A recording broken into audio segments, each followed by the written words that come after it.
Hello, everyone. Welcome to today's webinar. Today, we will talk about how to derive insights and value from data, especially from digital data, unstructured data, and all other data that is not easy to process or derive insights. We heard a lot from our clients that data cleaning and processing is time-consuming and also very challenging for them. So we will talk about how DataVisor provides out-of-box fraud features to turn this very manual and tedious process into an automated and streamlined process, and also meanwhile significantly boost fraud detection and operational efficiency. So if you're not already familiar with DataVisor, we provide fraud detection and risk management for world's leading financial institutions, travel platform, also social and e-commerce platforms. We use advanced machine learning, device intelligence, feature engineering, as well as linkage analysis to help companies detect known and unknown fraud. And also we're able to capture them early before any damage occur. So I'm DataVisor's product marketing manager, Claire Zhou, and I will be the moderator today. And here today, we're also very excited to have Ting-Fang join us. Ting-Fang is our fraud expert as well as data expert. Ting-Fang, you want to quickly introduce yourself? Yeah. Thank you, Claire. My name is Ting-Fang Yan. I'm currently Director of Research at DataVisor. My team is made up of PhDs, some specializing in machine learning and some specializing in cybersecurity and fraud. We are responsible for creating product or feature prototypes, and we also produce the DataVisor Fraud Index report, where we regularly analyze fraud trends across our customer base. Before DataVisor, I received my PhD from Carnegie Mellon University in computer engineering, and I have worked at RSA and a startup called E8 Security. At both places, I was analyzing enterprise log data to detect malicious insiders and intrusions. Thanks, Ting-Fang. All right, so we know both of us, and let's get started. As I mentioned earlier, today we will talk about the key challenges that enterprises are facing in processing data and also deriving value from data. And also we'll talk about how DataVisor helps those companies reduce manual efforts, accelerate data ETL process, and also create advanced fraud features to boost the detection. We will mainly touch two things. The first one is our out-of-box fraud features. Basically, it's a turnkey solution, super easy to use. And second, we'll talk about DataVisor's consortium database. We call it Global Intelligence Network, where it aggregates data from our global clients and users, and also provide advanced fraud features to boost detection. And finally, Ting-Fang will share a few real-world examples. So that's pretty much about today's agenda, and then we will get started. All right, first thing first. So we all know that data challenge is one of the top concerns for institutions nowadays, especially the massive amount of digital data from omni-channels. So Ting-Fang, can you talk a little bit about like all those, what are the common data challenges companies are facing? And I see the title is pretty interesting, right? What do you mean by too little data? What do you mean by too much data? Yeah, so actually for many applications today, data is like the most important element. And we analyze data to get insights, to understand the trends, even to train models. Now, even though there's like abundance of data today, not all of that data is actually being leveraged effectively. And this is what we mean by the problem of too little data or too much data. So on one extreme, the data may be stored in silos, may be stored on different systems, so that not all of it is actually being used. So take the example of detecting transaction fraud. If you're basing your detections only based on transaction events, then you're only having a partial view because you're missing a lot of account level information. Account level information like how that account was opened in the first place, the profile information for that account, or the account history. You really need to consider all of this information together to get a full picture of the events and of the context behind these transaction events. Another aspect of too little data I want to touch upon here is that machine learning models are really good at processing numerical values, so like numbers.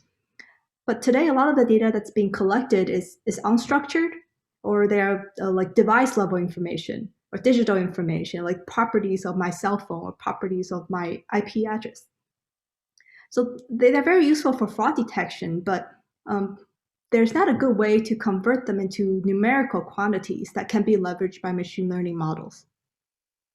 And of course, the other extreme is that there's a lot of data being collected today. Our customers have internal logs from their different systems, from different business units, in addition to third-party vendor data or consortium data. So there can be hundreds or even thousands of data fields. And this is very challenging because not all of that data is useful. The key is to turn this big data into useful data. And data is actually only a part of this problem or part of this challenge. You will also need an entire production data pipeline to support loading this data, reading it, and processing it to support applications that are built on top of this. Here, this figure is a diagram from a 2015 NIPS paper that illustrates what a production data pipeline may look like. Now you can see that there are a lot of components here, from your configuration files to your data normalization, feature extraction, resource and process management, serving infrastructure, and monitoring system. Here, the size of these boxes are meant to be proportional to the number of lines of code it takes to implement that component. You can see that in production, the data pipeline, the machine learning code shown in the black box in the middle is only a tiny fraction of this pipeline. Now, since 2015, there has been a lot of advances in AutoML, that tries to package some of these components into libraries or tools that are easier to use. But the one component that is still largely manual today is feature extraction. It's also called feature engineering. Oh, this is very interesting, Ting-Fang. I think a lot of people, they're quite familiar with like data collection and also like machine learning. So could you, what is feature extraction, right? And why is it important? Can you tell us a bit more about that? Yeah, so in a nutshell, feature engineering is sort of our way of telling the machine learning models domain knowledge about the problem they're trying to solve. Just to follow our example with the transaction fraud, if you look at the raw transaction events, it may contain fields like the timestamp, the payment amount, the payer, payee information, the vendor name, maybe the billing address, payment type, stuff like that. So a fraud analyst or a data scientist will take this raw data and then derive additional attributes based on it. And this can be whether the account ever shopped with this vendor before, what are the sizes of the previous transactions compared to this one, or whether the billing address matches the mailing address.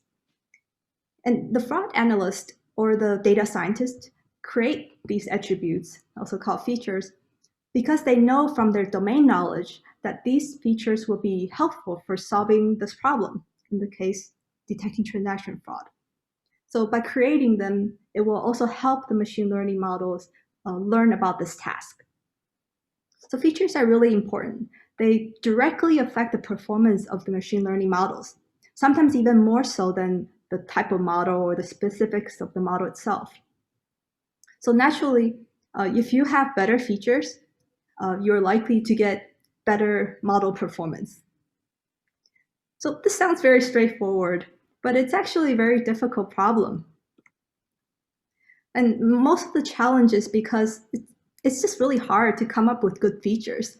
I mean, it takes a lot of time. You have to think about the problem, you have to implement the features, you have to test them, you have to evaluate them with the model, and you have to repeat this process.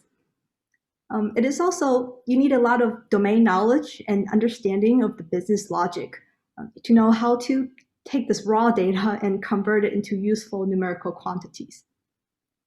And of course, once you've tested and evaluated all these features offline, you have to make sure that it works the same way in production.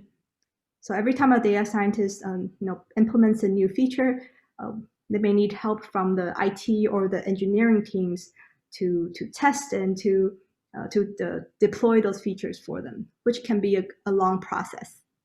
Yeah. Yeah, I think now we understand that feature engineering is super critical to build a good machine learning model. But meanwhile, the process is very time consuming and requires a lot of domain knowledge. So my question to you is there any solution that can provide better automation, or is there any turnkey solution can really simplify the process, right? Making feature engineering accessible to anyone, to any company. Yeah, this is a problem we encounter internally at DataVisor as well. So, we work with a lot of different clients that have different type of fraud problems. So our solution is to kind of build upon our experience helping other customers and create these packages that consist of useful features for each fraud use case. And if you want to use these features, the only thing you need to do is tag certain data fields that are critical for that use case, like tagging the payment amount for transactions, or tagging the promotion code field to detect promotion abuse, tagging the IP address field, or tagging the timestamp field. And the product will automatically create all these useful features for you. And here I want to show a few more examples of these features that are come with out of box in this package solution. Now, say you're given data from your business units that cover different aspects of the account activity. Like you may have account opening events, login events, and transaction events.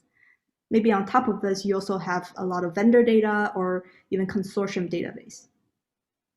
So our features take all this data, and then the features are created at different levels of granularity and complexity.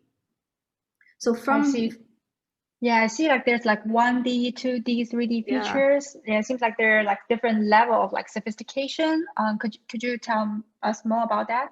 Yeah, so like you said, it is the progression of increasing complexity.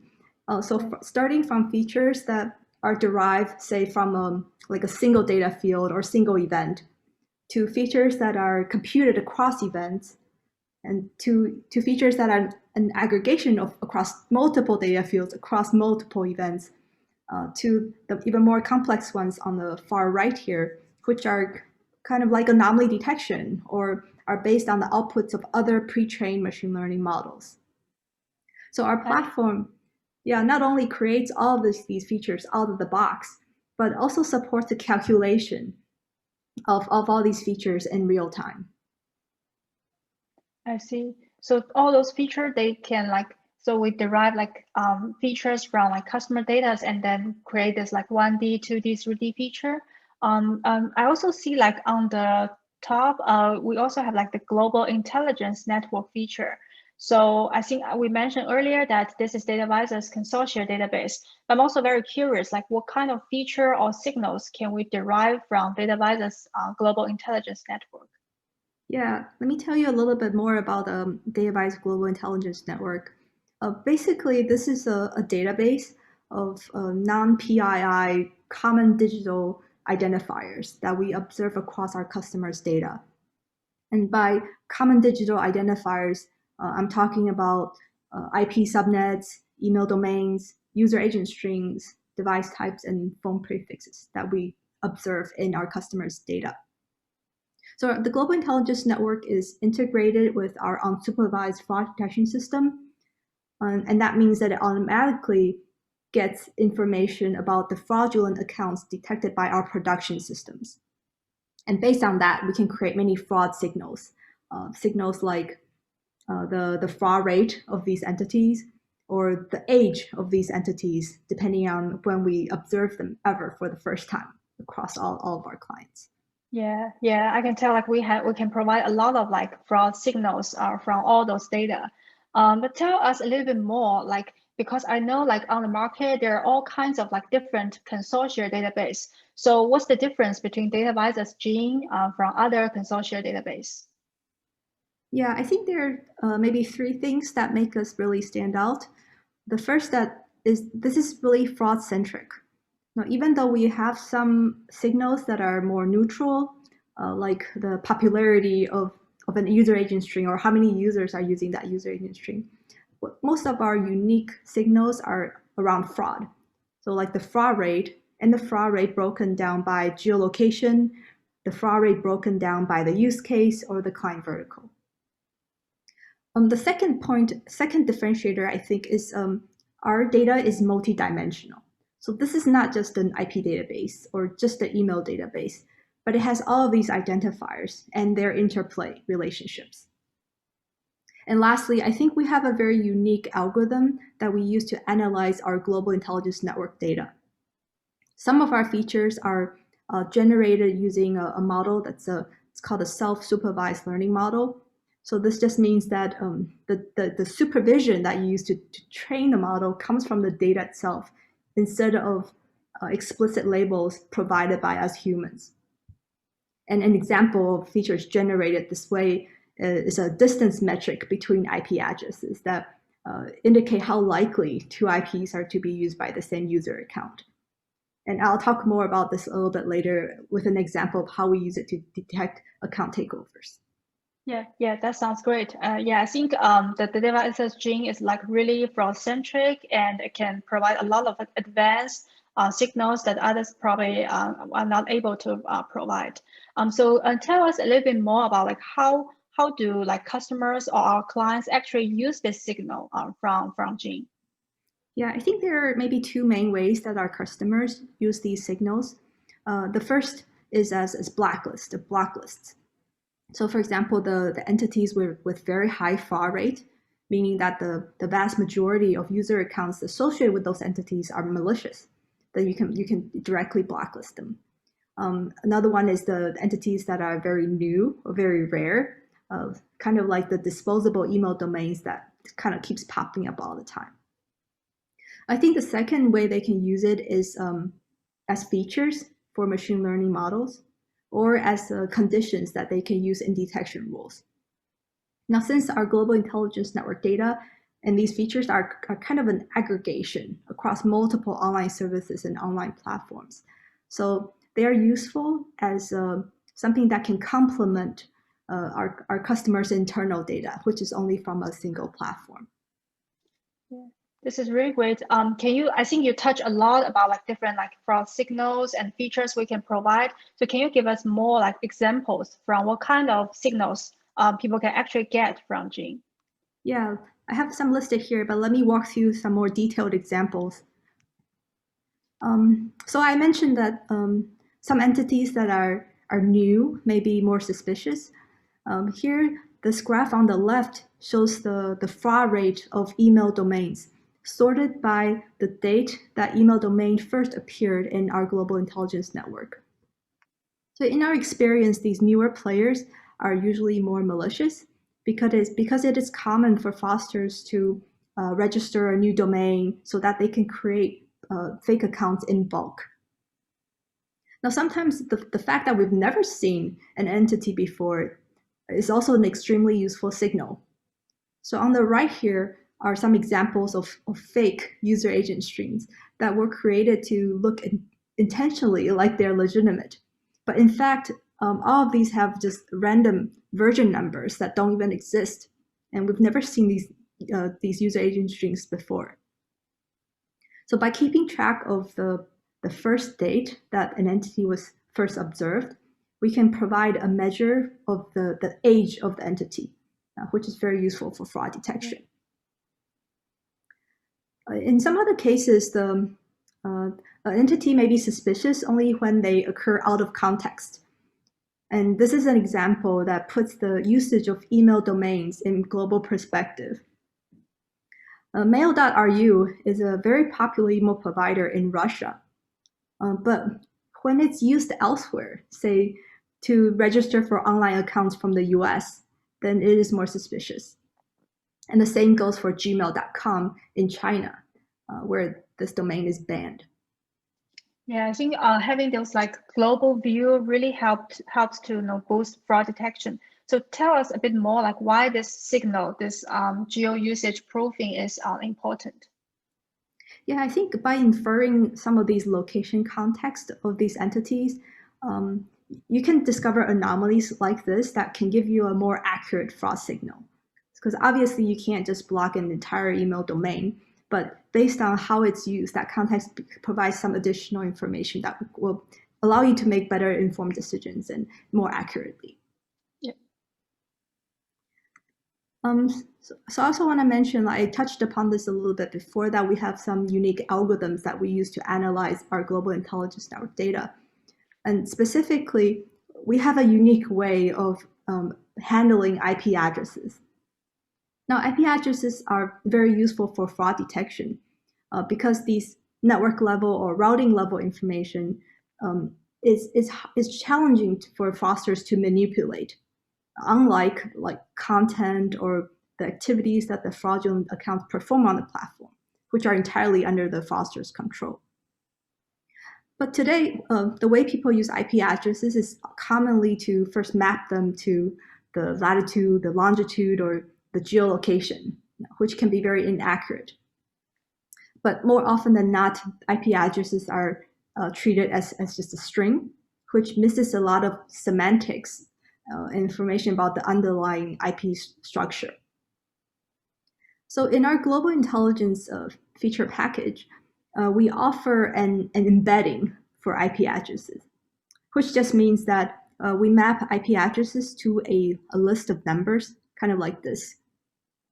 And these numbers are generated by a deep learning model in such a way that if two IPs are commonly used by the same user account, then these numbers will be very close together. So for example, my home network and my work VPN will be very close, even though they may not physically be close in terms of miles. Yeah, I think this is really like a very interesting and smart way to like how we use IP, right? How we do IP embedding to get more from the IP addresses. So tell us more like why is this signal important? Like how people can use it? Yeah, I think it's very useful because now we have a way to convert these categorical values into numerical numbers, which is much easier for machine learning models to consume. Another direct benefit of this is now we can calculate a distance between IP addresses that directly reflects the likelihood of two IPs being used by the same user account. It's very useful for some other fraud detection tasks. Yeah, so next, I also want to give a few case studies of how our customers are using these global intelligence signals in practice. Now, I mentioned earlier that one way to use them is to use them as features for your machine learning models. So this example is an application fraud scenario. These are loan applications, so the customer does have bureau data, but synthetic identities and identity theft makes it very challenging to detect them. The customer also has an internal data science team and that creates their own internal models, but they're still looking to cut down on the fraud losses. Now here with our global intelligence signals was able to provide some complementary information that can augment what the customer is currently using. So by adding our global intelligence signals as features for their models, they were able to detect a more fraudulent applications with high precision. Now here the maximum KS value, which is a measure of how well the model is doing at distinguishing between the positive and the negative classes, is 30%. And our customer also uses our real-time API to make decisions in real time. Here's another example, and this time it's an account takeover scenario. So this is a social networking site, which means that they constantly experience massive waves of malicious login attempts that happen every day. And these compromised accounts are used to send spam or phishing information to other users on the platform. The fraudsters would either send direct messages to other users, or as in this example, they would modify profile information of the victim accounts to include some phishing URLs, some other malicious links. So here, the IP embedding distance that we talked about turned out to be very useful. The the fraudsters were logging into the victim accounts from data centers or proxy IP addresses located in Eastern Europe, which are very far away from the normal IPs typically used to access these accounts. So here the customer used a combination of rules, which are based on the embedding distance as a condition in the rule, as well as our unsupervised fraud detection system. And in combination, this was able to detect the vast majority of the compromised accounts at less than 1% false positive rate. My last example today is a transaction fraud use case at a large online travel reservation platform. Now here the customers were experiencing promotion abuse, where the fraudsters would book the reservations using credits and then resell them for profit. There was also a lot of payments made with stolen credit cards that resulted in chargebacks. So the customer was looking for a solution that can really scale as well, and also do this in real time, which is perfect for our use case too. So similar to the example previously, where these global intelligence signals were used as features in machine learning models, here, by using the IP embedding as a feature vector for the machine learning model, we were able to get a model that can detect 21% of true fraud. So these are the transactions that resulted in chargebacks. Detect 21% of the true fraud at 70% precision. Compared to a more naive solution where we just block IPs that have a fraudulent history, this works much better. It has more than twice the recall, and it only got better over time because the block list does not generalize well to new attacks.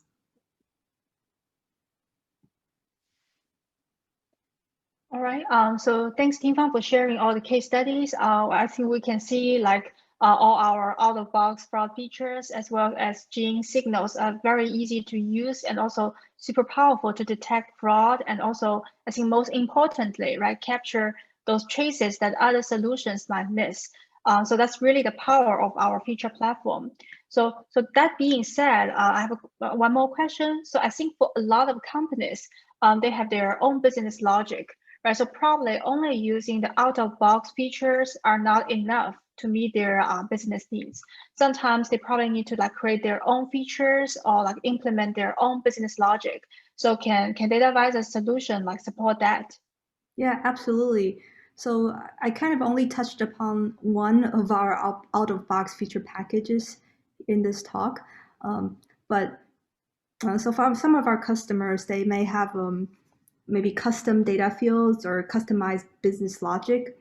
So in those cases, they can either create new features by selecting from a list of operators on the UI, or they can also create new features by coding, and we support Python, SQL, or Java, and they can all do this very easily on the UI.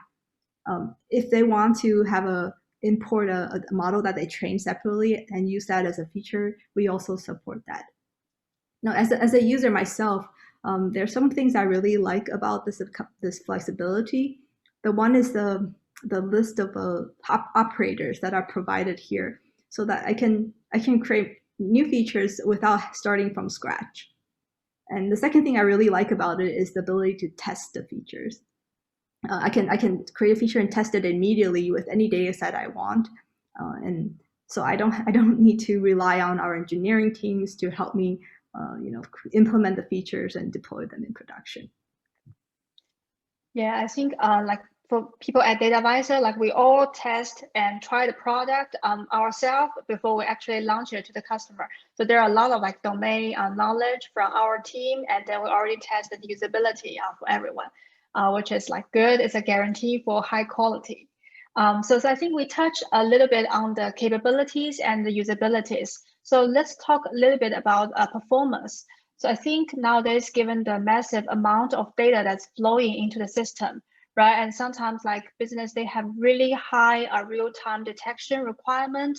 So my question is like, how is DataVisor's technology and infrastructure gonna handle all those like large data volume? Yeah, for sure. I think scalability is a really essential element of this product. Some of our customers have really large data volumes. They might have like millions of transactions or hundreds of millions of transactions every day. And some clients may also want to create features on historical data sets. So they might want to load 3 months of historical data and create features from that. And so it's a lot of data to process. So our product is designed, or the backend infrastructure is designed with all these requirements in mind. So the users don't have to worry when I create features myself. I don't have to worry about optimizing it or how I'm going to run in production, because it's a platform. The backend takes care of that for you. Another really nice thing about this is because you can easily create thousands of features now, and it kind of blows up the feature space. But the UI makes it really nice to manage all these features.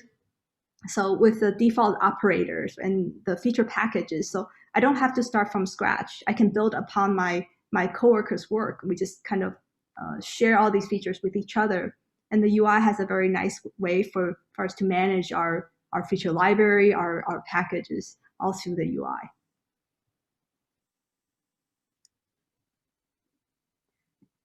I think there's just a quick slide on integration. Our product supports all major cloud services, and also support API from other data vendors. So the onboarding is quite quick, quite fast. For a new customer, it takes less than 2 weeks.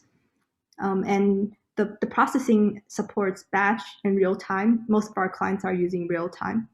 So both the detection and the case review system support will be updated in real time, so you can review the cases and make decisioning on top of it.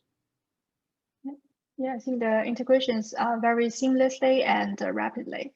All right, so I think that's pretty much about what we want to discuss today. So if you're interested in exploring more on feature engineering, machine learning, or like other technical capabilities we just touched on, we do have an exclusive offer for everyone who watched our webinar today. So this will be on DataVisor's website, and the entire trial process will be super straightforward. You just need to go to the web page and then request a demo, and then we will help you set it up, and we will that's it, and you can just like play with it. Also, if you have any other questions like during the trial, or you just have some like general question regarding feature engineering or fraud detection, feel free to reach out to us. I think Ting-Fang's email is here, and we also have a team of fraud experts who are willing to answer any questions you have. So I think that's pretty much about today, and thank you everyone for joining us. We hope you have a great day. Thank you.